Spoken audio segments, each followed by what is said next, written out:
affects the whole continent. You can't do something in one part of the continent and not affect the other part. One of the immediate effects is going to be that that's going to seriously deplete the grain and the beef production in this country. This country right now has huge amounts of grain and beef. But by 1985, it won't have, because it won't have the ecology to support that grain and beef. But the pollution itself is getting to a degree that people think, well, we're all going to die tomorrow from pollution. But in fact, we can stop it. And that's everybody's problem. That's everybody's together. We're our own nations of people, but we know very well that if the river is polluted up here in U.S. country and it flows through our country, we're drinking poison just like everybody else. So we're not going to let them pollute it over there either. So we do have a common thing to fight. But on top of that, I think we have to start talking to everybody about why do we think that these companies and this government has the right to do any of these things. I don't think this government has the right to do anything. I don't think this is a legal government here. I think it's an illegal settler regime government.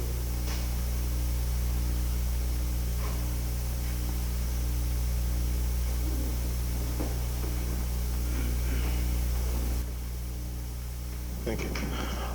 Yeah, in listening to the situation of Native Americans here in North America, I see a lot of similarities, very close historical parallels to the situation in South Africa, where the indigenous population was gradually moved further and further off of the lands and finally into very small enclosures of lands called Bantustans. And in fact, I understand that the inspiration for Bantustans really came from the model which was developed on establishing reservations here in the United States. And recently what's happened is international pressure is mounted against the South African regime. It has attempted to promote a policy of granting limited independence to some of the Bantustans, and it's used some of the traditional tribal chiefs as a front for this effort. One specific case is the Transkei last year, where they attempted to launch a phony Transkei independence plan, which would still essentially allow them to control the economy and the politics of that area. I was wondering, in your efforts to get international support for the recognition of the Indian nations here in the United States, have you seen similar moves to promote this same type of arrangement as of yet? Have you seen this type of response from the United States government where it's willing to use perhaps tribal leaders and so forth and grant a limited recognition to some of the Indian nations using this same model, I guess this time reversing it, using the South African model? I think the U.S. government began that idea in 1934 with the Indian Reorganization Act, but not quite so blatant as with Transkei. But it's clearly what the government is trying today with the Navajo Reservation, where they're strip mining, and AMAX is strip mining, and Standard Oil is strip mining. They've got their puppet, Peter MacDonald, this millionaire I was speaking about, this tribal chairman, pressing for Indian sovereignty. But he doesn't mean Indian sovereignty. He means his sovereignty under neocolonialism of the Navajo people to steal that coal. And he talks about statehood, and he gets people thinking about the Navajo Nation becoming a state of the Union or a commonwealth like Puerto Rico, all these ideas that he keeps throwing out that the government whispers in his ear. But they have yet not been able to to buy out our traditional chiefs, our real people, because our traditional chiefs are part of our governments. So they answer to us, and we answer to each other. So they know better now, because they've tried it, than to try to buy out some of our government people. Our government, not their government, our government people. Because they just get stonewalled every time. They still try it, but it never works, so they have to use their tribal chairman instead. Last evening, after we heard the testimony on the Amex Corporation in Namibia, a member of the grand jury asked a worker from the Tsumeb mine his recommendations to the grand jury with regard to the Amex Corporation. You've said that the gravest crime against humanity is colonization, and that is what the Amex Corporation would appear to be guilty of. Do you have any further recommendations to the grand jury?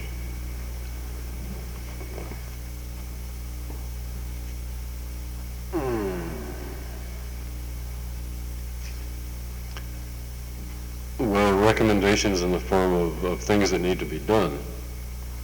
I think much work in fact-finding, research, and documentation needs to be done in the specifics of the complicity between all of these companies and the U.S. government, especially as it concerns these white vigilante groups in the West that I spoke of, state assemblymen, state congressmen, state senators, U.S. senators and congressmen from the West, and these companies, and who might be whose cousin, and who might be getting a little money from who, and so on. Because we're in the West, we're facing a serious war from all sides. And we get when it comes down seriously, suddenly we get a new president who speaks of human rights and speaks of national sacrifice for Indian lands to be stolen again in the same breath, and is even developing what looks to us like a private army under his energy department.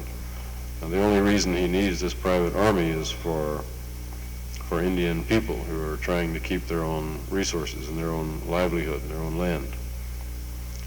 So we see connections of all of those things. We have no concrete evidence to prove the connection. But sometimes things are pretty clear without concrete connections. We would like to see some research done and some documentation on these kinds of things, these kinds of relationships. We do not want AMAX on our land at all.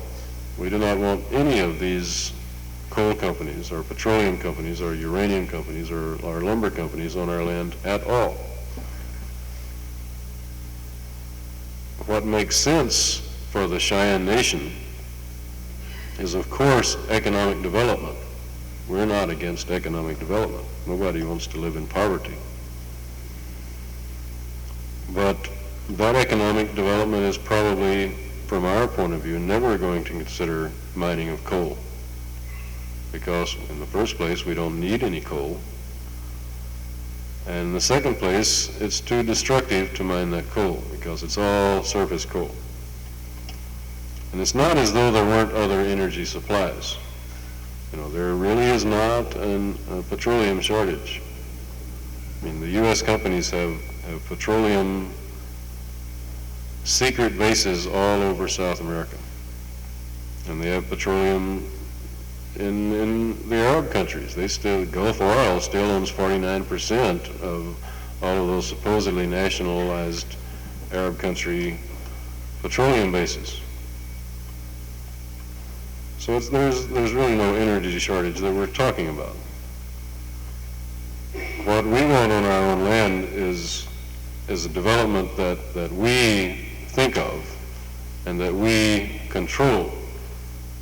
And if we ever decide that we want to mine the coal at some future date, we're not going to go to AMAX or some other company and say, would you mine our coal for us? If we decide to mine our coal, we're going to mine our coal. If we do it with shovels, that's how we're going to do it if we decide to do it. We're not going to have some company come in and mine it for us under any circumstances. But right now what we're thinking about is that we don't want that coal mine. We want the land. We want to raise cattle. We want to raise buffalo. We want to even raise semi-domesticated herds of antelope. We want industry that goes with those things. We want to raise pheasants that grow naturally in that land. We want to grow the grasses that grow naturally in that land.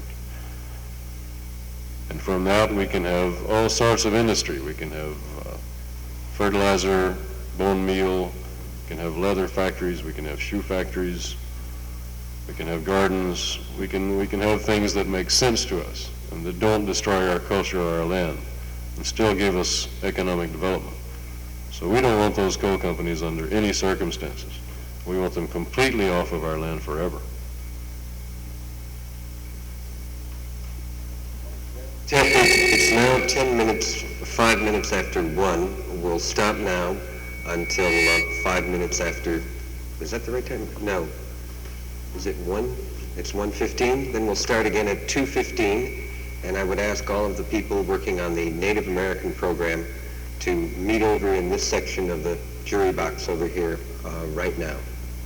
See you all at 2:15.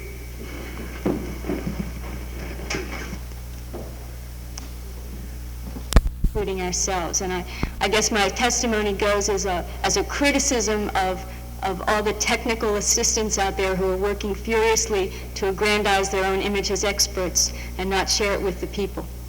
And I just wanted to make that statement because I think it had to be made here.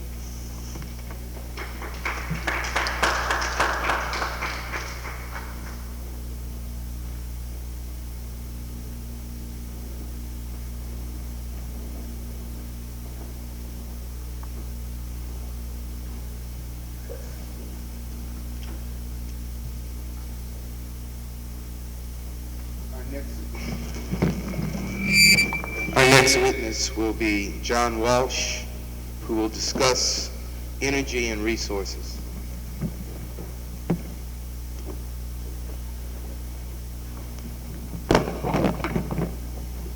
My name is John Walsh. I'm a working press person. My FBI number is F748643. That's in the NCIC computer index. I'm not here, though, to discuss energy. I'm here to present evidence. I'm going to bring evidence of the past and the future and of course, the present. I don't want to have to rely on hearsay. There's always a question, of course, where are your sources? When I was out in Rapid City, that was an interesting thing. We didn't speak to it much in detail. The natives in this hemisphere from pole to pole have an oral tradition because they can trust each other heart to heart. Now, when people come to this town here, this town is a really interesting town in that way. This town runs on the rape of the tree people. Now, I respect the tree people. So all these transformations with all this kind of print on top of them, I can understand there's a certain life here. No matter how hideously distorted the decision makers in this capital have transformed their stuff.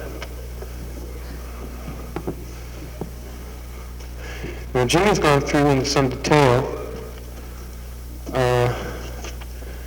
considerable background. I'm just going to go briefly through the last 400 years to cover the past part.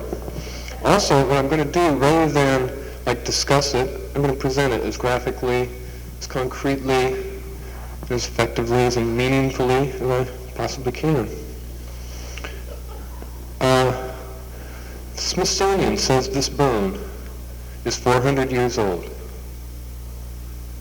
That somehow it was given birth about the time there was an energy crisis in Portugal. And Christopher Columbus was sent to India. Well, he never got to India. But he did do something interesting for the energy crisis in Portugal. He initiated slavery in 1496 when he sent a cargo of Carib tribespeople back to Portugal. Well, enough of that. This pipe is from approximately 300 years ago. It's a French trading pipe. They understand some of the natives' ways, their respect for pipe and smoke. They also thought to introduce a little technology. Enough of that. Oh, where's my bag? I forgot something, believe it or not. What color was it? What's that round leather one? Oh, right, there it is.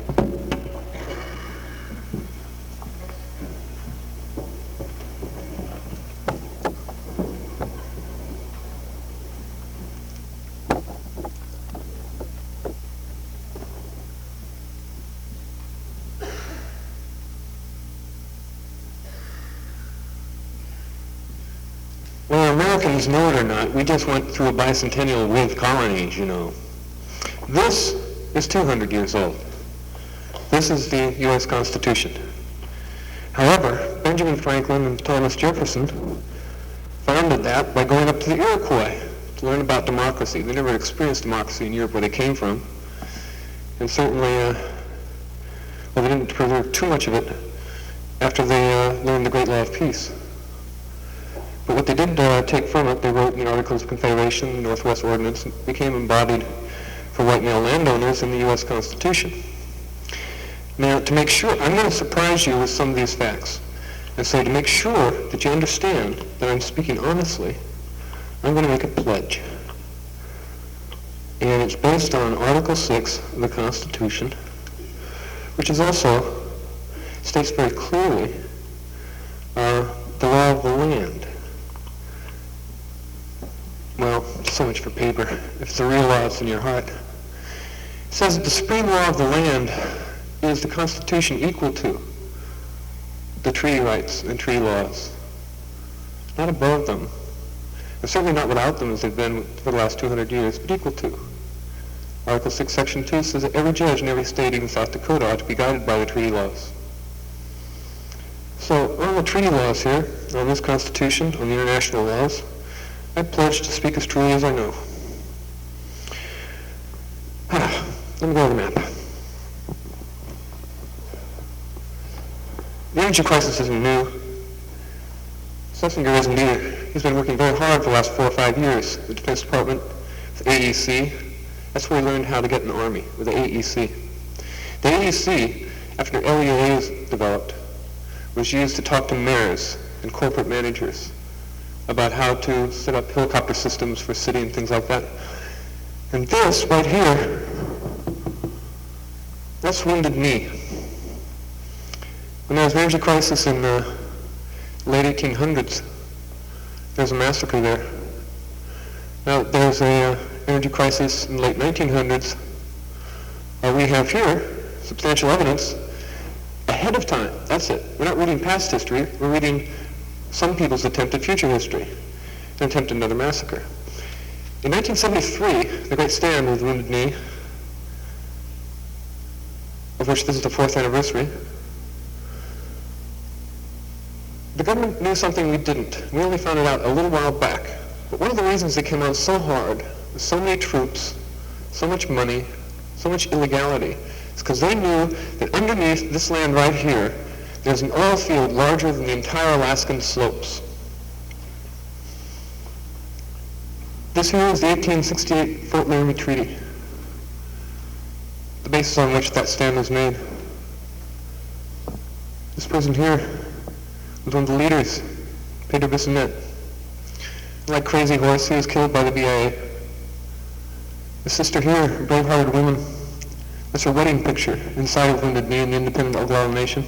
Anime Aquash. She was murdered just a little while back. Partially because Joe Stumpf was murdered. Now there's an energy crisis there. And that gets back to the media. Who is able to know what, and what are words used for anyway? The government said there was a massacre there. The government didn't say that they were landing supplies in Ellsworth Air Force Base the day before. that one of the agents shot had come in from Denver, that the FBI was landing in Rapid City Airport the 2 nights before. There's a lot they didn't say, but we know better. Now, Brother Neil Rainer Peltier has been accused of killing 2 FBI agents. He's an innocent warrior. I don't say that because Kohler and Williams didn't deserve to die. Everybody needs to be educated. Oh, and this is Native American Gothic. That's Dennis and Clyde and Red Cow and another brave-hearted woman. And this is the scam over here, you see, the way it broke down with Ford and Rockefeller and ION and COINTELPRO and all the rest. Well, they knew something then, and they were organizing. Now, they think they've got it ready. Now, I'm going to show you what it looks like.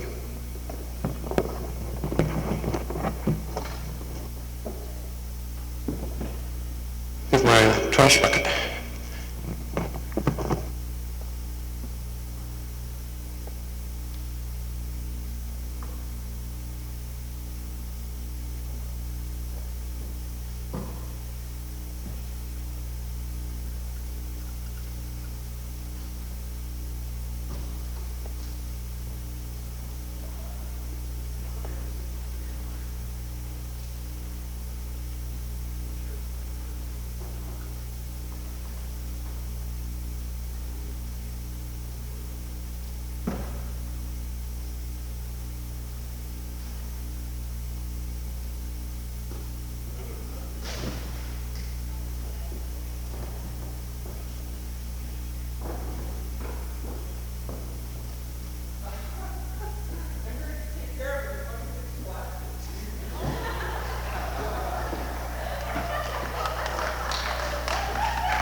Now, one little bit of past history.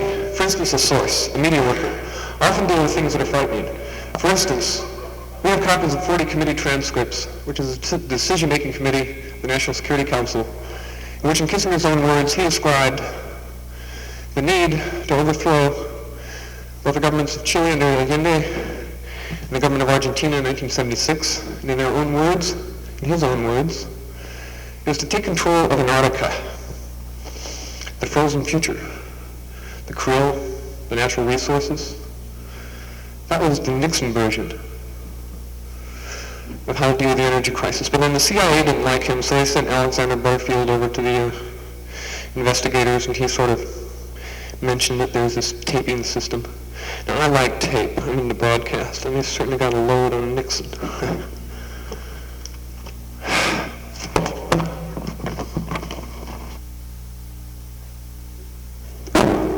This is the energy bill. To establish a Department of Energy. I won't go through the whole thing, but I mentioned certain sections. The House and Senate bills are both identical, S 826 and HR 4263. In section 302D and 304, this bill gives Schlesinger as the highest authority jurisdictions over all individually owned tribal land and all tribal lands. In 1976, the estimate of that acreage was 40.6 million tribally owned lands, 10.8 million individually owned tribal lands, and now more recently they have a new technique.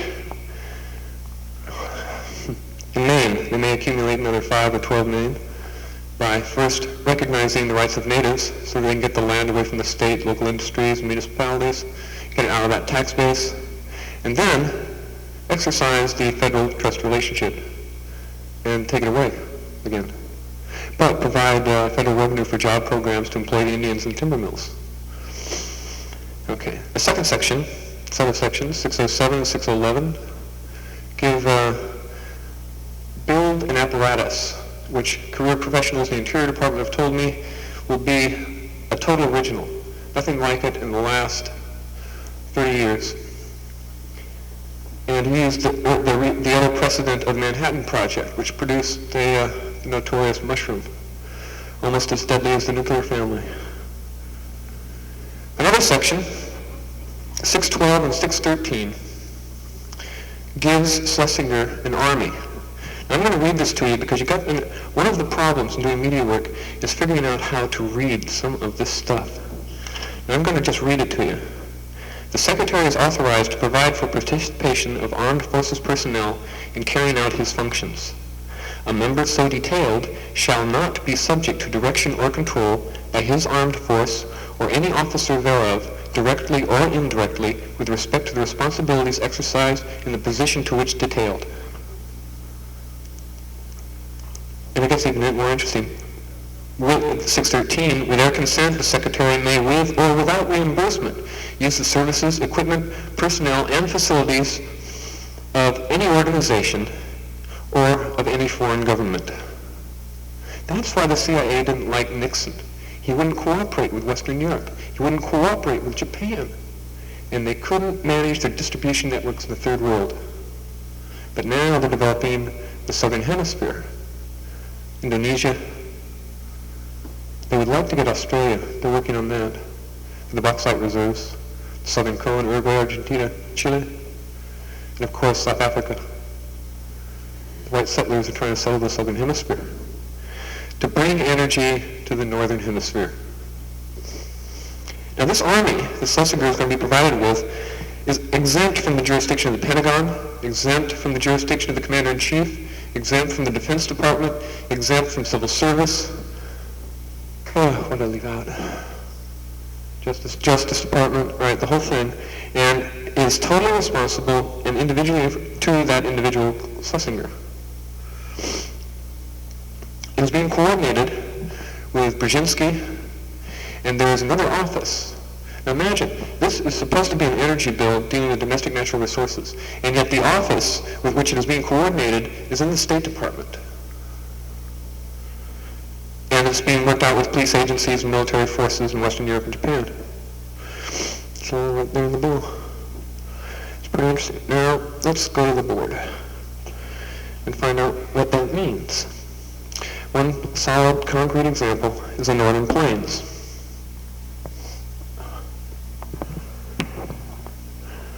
I put this little target up here so we can all take aim. And here they are. Mr. Energy. The focus of the Northern Plains coal will be in Gillette, Wyoming, right here. All these purple lines going in Gillette, Wyoming are water delivery routes. Oahe, West River, Madison. When they take the water in there, the coal will then be sent to many other places through pipelines. And the pipelines, we've been told, are going to be like about 100 feet high. They're going to float the coal in water and push it through the pipelines with geothermal steam. And there's going to be one pipeline, for instance, going from here to Arkansas. Another one from here to Chicago and Detroit. Also to the west, to other places. The red line there is the boundaries of the 1868 Treaty Land. Here is the Northern Cheyenne Reservation.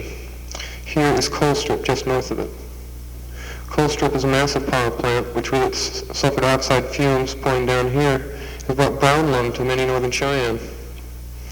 Secretary Rogers Morton of the Interior described in detail a plan he had, his medical plan, and a working option now to be exercised by this Department of Energy is to helicopter evacuate the entire Northern Cheyenne tribe and disperse them around the nation for their own good, so they won't hurt their lungs. Now this, I mean, I'm speaking to you with their own words. I'm just a messenger here. Here's the Crow. The Crow are the only natives in the inaugural parade. They have given many leases up for coal.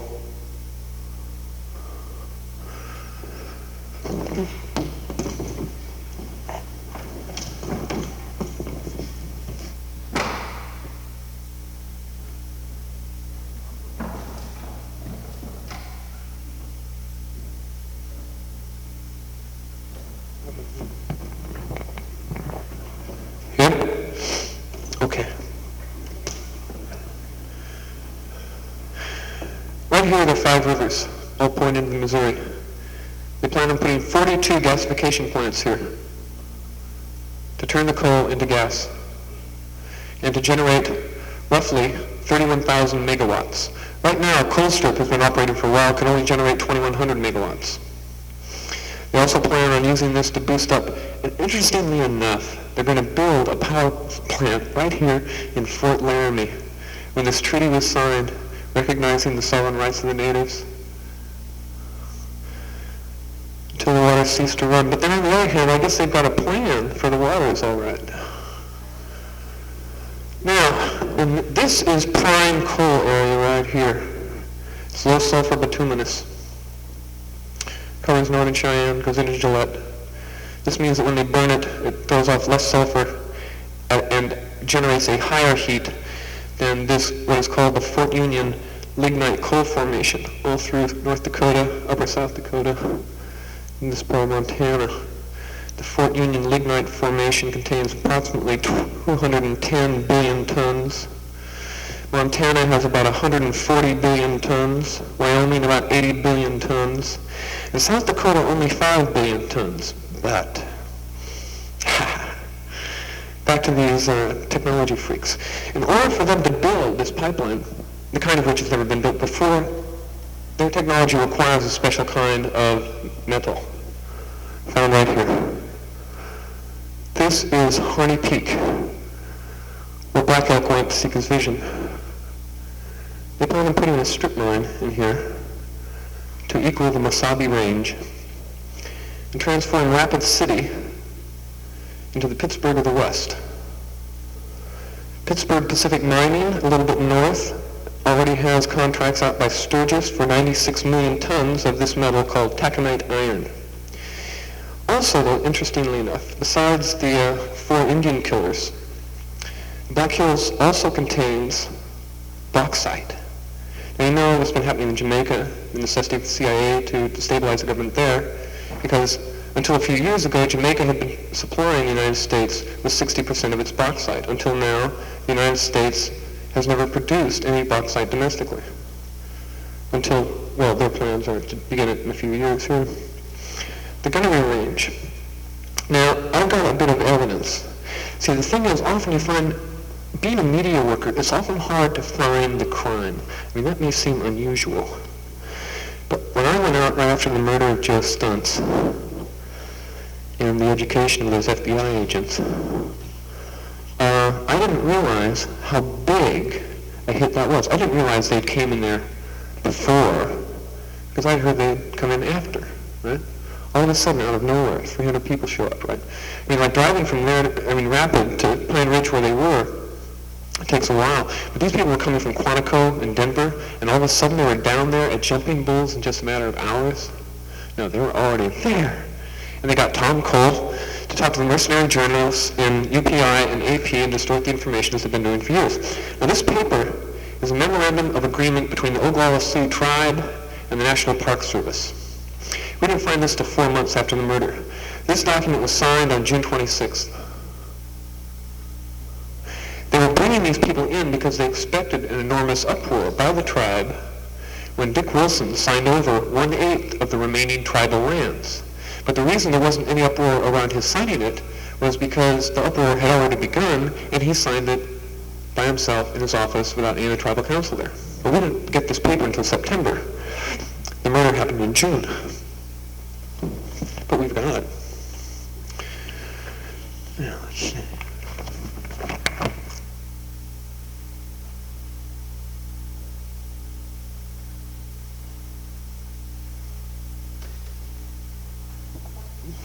What happens here? And this is Bob Alvarez, who wasn't able to be here today. He contributed a lot to my understanding of this. Much of this I've only been learning in the last 4 to 6 weeks.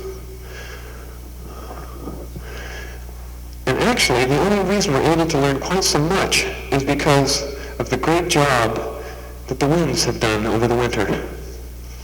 Putting a hand down on this country from coast to coast, freezing every lake and every river, except the Colorado and Columbia, bringing snow to the Bahamas and Cuba, and making it very difficult for Mr. Energy to organize. So he was very behind schedule, and now we're a little bit ahead. So we've still got work to do. Now, a companion to this is that pretty soon President Carter is going to announce the abolition of the BIA. Now, to many people that will sound like a great boon to the American Indian. This is more evidence. Most of this stuff has been smuggled out to me by people who work here in town. Many sincere individuals work here in town, find ways to make worthy contributions to the struggle while preserving their facade in various organizations. This here includes the report on Indian health, the condition of health care for Indians. There's not one word around sterilization abuse. Yet we've been finding evidence to indicate there's at least, and this is important, at least 42% of the Native women of the United States have been irreversibly sterilized, primarily in the past 8 years, primarily under the direction of Dr. Lewis Howland, HEW. The same man who helped sterilize 300,000 Colombian women, who helped sterilize the Quechua in Bolivia, who helped sterilize many of the 34% of the women of Puerto Rico, who helped sterilize about 1 million Brazilian women from 1965 to 1972. This was done out of this town here through HEW and AID. What have I left out?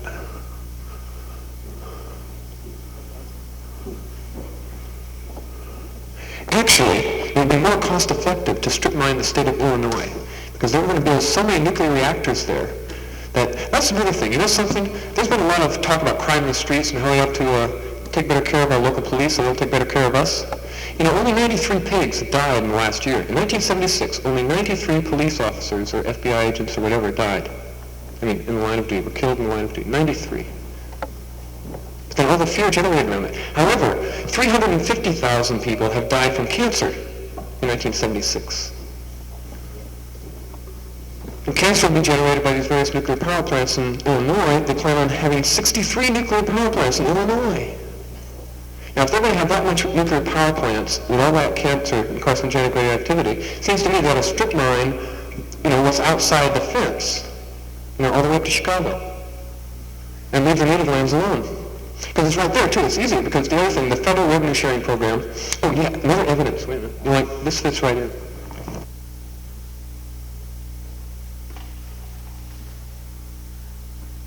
Evidence is not hard to find. It's just difficult to understand, because usually when you look at something, not knowing what you're looking for, you'd ignore it because it seems so ludicrous. But here it is. The first New York Times magazine printed after Carter's election. They'd been saving this up because they couldn't get it to work with Ford. It describes the political, economic, social, and cultural direction. The title here is, How to Make New York Greater, Make It Smaller.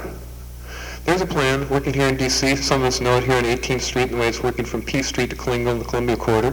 People in Chicago know this plan. People in New York City know this plan. The New York City plan calls for the evacuation of 24% of Manhattan. Now, if these people put on job programs out to these various federally administered corporate formations, it all seems very nice, don't you think? Very conservation-minded. There's one other part of this bill now that will make a little bit more sense to you. It's Section 622. It says the Secretary is authorized to establish a working capital fund to be available without fiscal year limitations for expenses necessary for the maintenance and operation of such common administrative services as he shall find to be desirable in the interests of economy and efficiency. Well, we have a figure that somebody from the World Bank pooped over to me. I got it confirmed over at the White House. An immediate capitalization of the Department of Energy of $310 billion. $1 billion. This was the figure in an 8-page report circulated around the White House and written by Dow and General Electric. $310 billion. And there's only about $1 trillion in capital in this country anyway. And that's more than a quarter. All for the Department of Energy. Let's say, have something more about the future. That requires something more about these boards. Oh, well, wait a minute. show you one other thing. This is the Smiles paper right here, these two. This is the style section. The front page of the style section talks about the Bilderberg, where the power elite meet, as though it's a social occasion. But right now in Paris, 100 managers, government executives who've been meeting together for a very long time are meeting together how to deal and organize around this so-called energy crisis.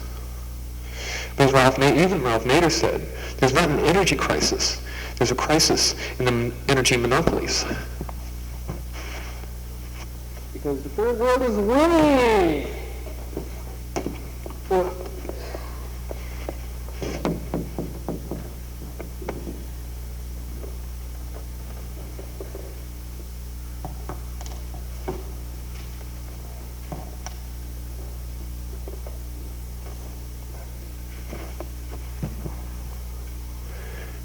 Depending on your view of the future, you might think that this is what is to come. A full-page ad by Mobil Oil imploring everyone to go to war. And then the other night, Monday night, Carter urged the moral equivalent of war to bar a national catastrophe. Well, some people are going about building a different kind of future. From a different kind of past. Last July, during the convention, Carter said, "I'm deeply concerned with the present condition of American Indians, and I pledge an all-out effort to assist in the protection of their land, water, and their civil rights." But then, just like the other night when he had to lie, like every other white president in that White House before him, he says, as part of my reorganization of government, I will have a strengthened reaffirmation of our legal and moral trust responsibilities. And Maine is a good example of that. That's enough for the boards.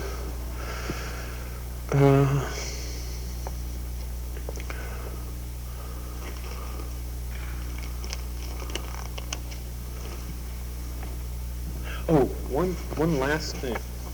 Food. If you're going to put 6 to 10 million people, mostly white folks, out in that northern basin, they're going to have to eat. Now, one of those water diversion plants that Bob Alvarez was talking about here in his paper is going only to Burlington Northern Railroad. And this railroad corporation is going to build a synthetic fertilizer plant up in Circle, Montana. And with that synthetic fertilizer, they're going to try to build an agricultural base to feed all those people out there. But then there's other people, for instance, the Bulletin of the Atomic Scientists, intensely interested in food. They know that this green revolution failed everywhere else, and that it will certainly fail there. That's about it. Are there any questions?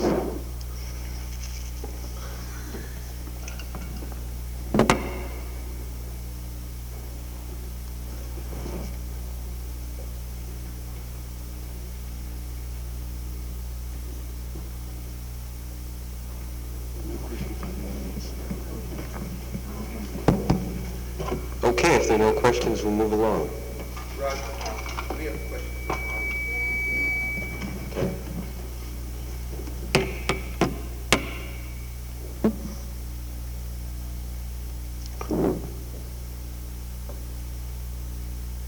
From what you have presented and what other people have presented, it seems obvious that all of this is not in preparation for better energy for people living and surviving in this country. What is this in preparation for? Obviously not for survival of people. What is it in preparation for? Well, a little background. Right now, in the United States, over 70% of the people in the United States live on 1% of the land, and most of these in metropolitan areas, which rely on, in terms of normal social activities from day to day, appliances, lights, TV. Lenin never had to organize a revolution where he had millions of people watching 6 to 8 hours of TV a day. It's like a different social situation with this use of electricity. And this electricity is generated by coal and water.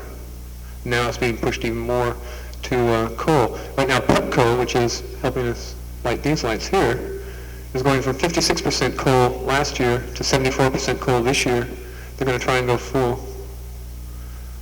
And they're going to abandon the Appalachian mines. You see, that was the first one 150 years ago with Andrew Jackson and the removal of the eastern tribes to consolidate everything east of the Mississippi. There was an energy crisis there, too. And that was a part of the Cherokee removal. I find it very interesting. I'm very moved that I'm making this presentation between a Cherokee who is now the UN delegate from the International Indian Treaty Council.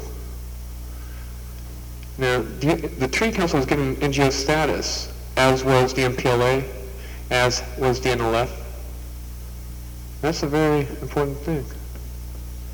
And to come as a Choctaw Cherokee, a surgeon, Dr. Connie Uri. The struggle isn't over. We have more power than they know. And it's from pole to pole, the Mapuche in Chile, the Mayan in Mexico, Inuit, Tlingit, Inuit. You know, I heard a story yesterday. Greenland may go in another 2 years, and they'll just leave that one Air Force NATO base, much the way the Cubans did. They left Guantanamo and took all the rest, began to democratize it with a healthy socialist sensibility, an armed sensibility. Oh, one last bit of evidence. This has to do with the future, too. Where is it? It also has to do with like concretizing my pledge to speak the truth. Is also the pledge to walk in the truth and to defend the truth. Mr. Walsh, did you want to enter these documents into evidence except for that bullet? Well, as a matter of fact, I need everything there, including that bullet, to get the work done that I'm doing. However, copies of everything are available. Then you don't want to enter any of that into evidence? Oh, sure. You mean right now? Yeah. I can make copies and get it back to you later. No, so the grand jury can have access to it. I mean... Almost immediately on the supplement? Sure. Okay, we will accept the documentation only. Thank you. No more questions.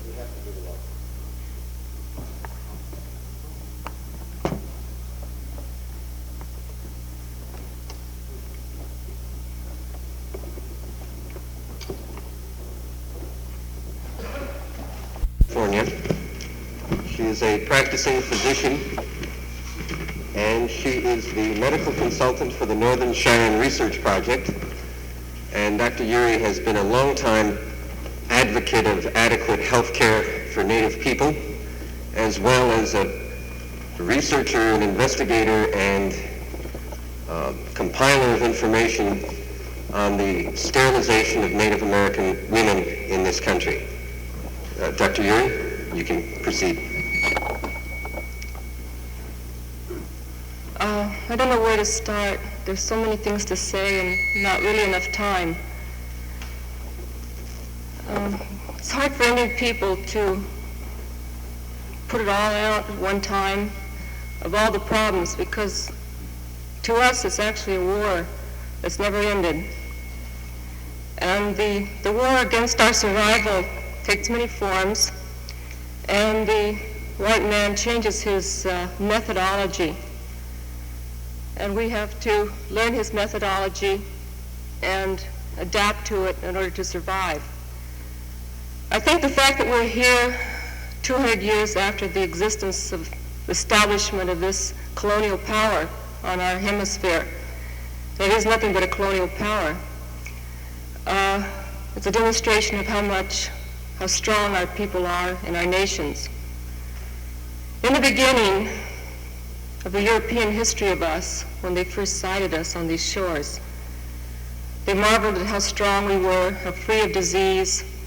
We had only 4 known diseases when the Europeans came here with all their trash. We had no syphilis, no gonorrhea, no tuberculosis. We had only 4 diseases. We had arthritis, rheumatism, diarrhea, and dysentery. The white man explains this on the basis that we were living along the rivers. It is true, as Indian people, we always camped near the rivers. If you wanted to find an Indian, to go where the water was. We've always followed the waters. And many of our tribal names are the names that the white man has taken and named the rivers. And if you start looking at, only the names remain in some places. They have killed the Indian, but they have stolen the names and they've stolen the land. And they have named the Columbia, the Mississippi, Missouri. Those are Indian names, as well as Seattle, Pontiac, Detroit. You can go on and on and on. They've stolen the land, they've stolen the name. But the rivers, the waters are sacred to us. The Indians from far away, where I guess the real Indians had the Ganges, they too had water. And many of our myths of how we came into being, one of my tribes, I am from 2 tribes, we were created, we came from the water. We came from the mud underneath the water. So water is sacred to us because from there we had our origin. I don't remember too well the white man's myth of where he came from. I cannot believe it started from the rib of one to another. It had to go further than that. So I don't know exactly how, in their creation stories of how they came, but it's possibly true they too had a myth of how they came from water. So today it is true. Water is still one of the things that is important to us. We have survived, and the war is continuing. The United States government today has a war on Indian reproduction. They have now entered into our teepees and our hogans. And under the guise of helping us, they get our women to enter the hospitals. And there they have the mass sterilizations. And all under the hypocritical hypocrisy of helping us. General Motors does not share its corporate wealth with a sterilized Indian woman. You take a poverty woman and you sterilize her, and what do you give her?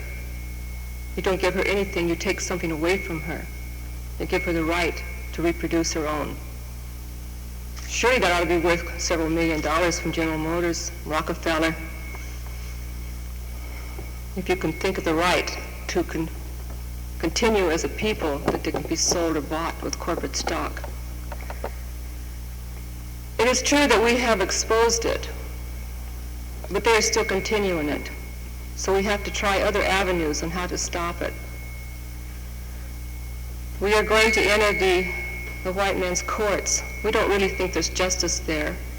We don't kid ourselves. There is no justice in this country for American Indians. But it is another way of fighting back, and we'll try that. We'll try everything we can to survive. I have no proof of some of the figures that some of the other speakers speak about. I do not have documentation, so therefore I can only speak the truth as I know it. The truth as I know it is that we have about 25% of our women sterilized. The truth is that most of those women that we are counting for sure are full-blood women. They have no white blood. They are not what you call breeds, half-breeds, which was a derogatory word that the white men put on us, or mixed bloods, or the quarter bloods, or the half-bloods. They have us down like pedigree animals. I think sometime that in their insanity they will be tattooing numbers on us before it is finished. But as it is now, they have papers in which they determine how much Indian, how much this, how much that. The United States government determines who's an Indian and how much Indian. But the women that are most targeted for sterilization are the full-blood women. They intend to solve the so-called Indian problem of this hemisphere by stopping any more Indians from being born.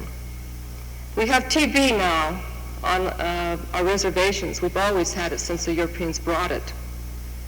They can't eradicate it, they say, from the reservations. They can go to the moon, but they can't solve how to cure TB on the reservations. It is it's part of the scheme, because if you do not cure tuberculosis, it does affect the reproductive system and you don't bear young. So it's another form of birth control, besides killing you. And the mentality of this country today is still the only good Indian is a dead Indian. And we know this. They haven't fooled us. This administration is no different than the others. It is a parade. It's a parade that goes by And as we ponder each new season, the new rituals of these Democratic Republican conventions, and there are rituals, and we watch on television where we have it, and we see all these white people running around and doing their thing and getting this man to run and that man, they're fighting with each other and they're jockeying for power, and we're watching them. We're not a part of it. We're outside of this. We are less than 1 million people out of 215 million people. And even if every Indian voted, it wouldn't make a difference. But most Indians don't vote because they don't recognize the existence of this colonial power. It's true, we have some who participate. There is some question when they do it as to why they're doing it. One even wanted to be First Lady of the land and sleep in the White House. We wondered about her and her white husband. And there were those, they came among us and they said, Indians, all get behind this candidate. You can have an Indian woman sleeping in the White House. And he said, well, is that the price we have to pay? So we watched the parade go by. And we wonder where this is going. I don't want to dwell too long on the sterilization issue. All I can say is that we will go into the courts, but we will take other measures, and I will leave it at that.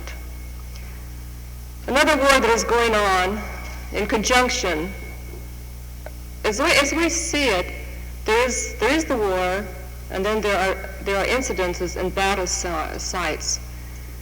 And I have not listened to all the testimony here, but I have not heard anyone speak of uranium. Perhaps I was not here. The West German government wants the uranium from the Indian lands, and President Ford was making secret negotiations.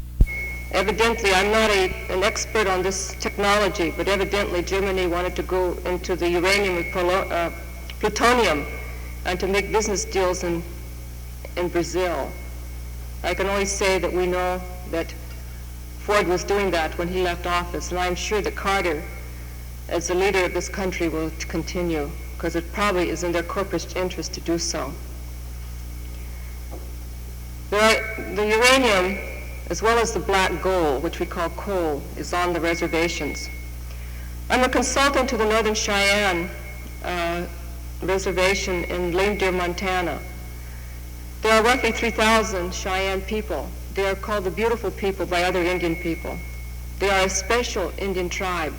They chose to live rather than to die and starve to death as prisoners of the United States government in Oklahoma. And so one day they set out, two chiefs leading a small band of people, and they would rather be shot in the fields than to be in Oklahoma, away from their homeland in Montana. And so they were able, women, men, children, to escape the United States Army and go from Oklahoma back up to Montana with 15,000 troops after them.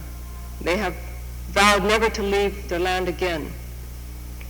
Several years ago, the United States government came to them and said, we need this land, it has resources. We are going to resettle you again, and this time we are taking you to South America. We're going to work a deal where you can go to South America. So some of the young men got together and they said, gee, that's further to walk than Oklahoma. They were going to come back no matter where they took them. Some of the young men asked the question. They said, if they take us down to South America and resettle us to take our land for the energy of this country, how do we get across the Panama Canal? They already started studying the logistics of how to get back. So the United States government, for some few years, has been intending to take the Cheyenne people off their native land, and if you will, relocate them even to another continent, to South America. And again, the Indian people have started to say, how do you get back? The Cheyenne people fought many wars with this government. They were at the Battle of Little Bighorn. They were part of the warrior faction that defeated Custer and his men 100 years ago last year. For that, they paid a heavy price. The United States government, Army, swore that it would liquidate them as a people. They are very closely related to the Sioux. They are intermarried. They have many of the same customs. Next door to them is a large tribe called the Crow Indian. The Crow Indian, today, I have danced with them on the powwow ring. I have danced with their young, the young girls. And the young girls, the Crow, say, we are smart. The Cheyennes are dumb. We never shot at the United States Army, and we got 1 million acres. The Cheyennes were dumb. They fought at the United States government, and they ended up with 250,000 acres. So the Cheyenne children are being indoctrinated by government that they were the good Indians, that they were the ones who were the scouts for Custer. And they were paid with 1 million acres. And the government had a very clever way of treating Indians. Always put two tribes side by side. One side put the so-called friendlies, the hanging around the fort Indians. And then next to them put the hostile Indian, the renegades. So the Cheyennes were the renegades, the hostiles, and the Crows were the friendlies, the hanging around the forts, the scouts, side by side. So we come 100 years later, and they both have black gold, coal, underneath their land. And the Crows are cooperating with the United States government. Just recently, we have been able, 2 years ago, I went to some of the young Crow men. I thought, so we have to have some dialogue with them, although there's still a lot of animosity because they never fought with the United States government. They didn't fight for their homelands like the rest of us. So I went to some of the young men of the Crow Nation, and I said, I have to speak to you about the medical problems that can happen to you with this coal. And I started talking to them about the deaths that can come and how it will come so they could start warning their people. Sulfur dioxide is a byproduct of the gasification plants. North of the Cheyenne Reservation, there are 2 gasification plants. And they have these big stacks, these smoke stacks.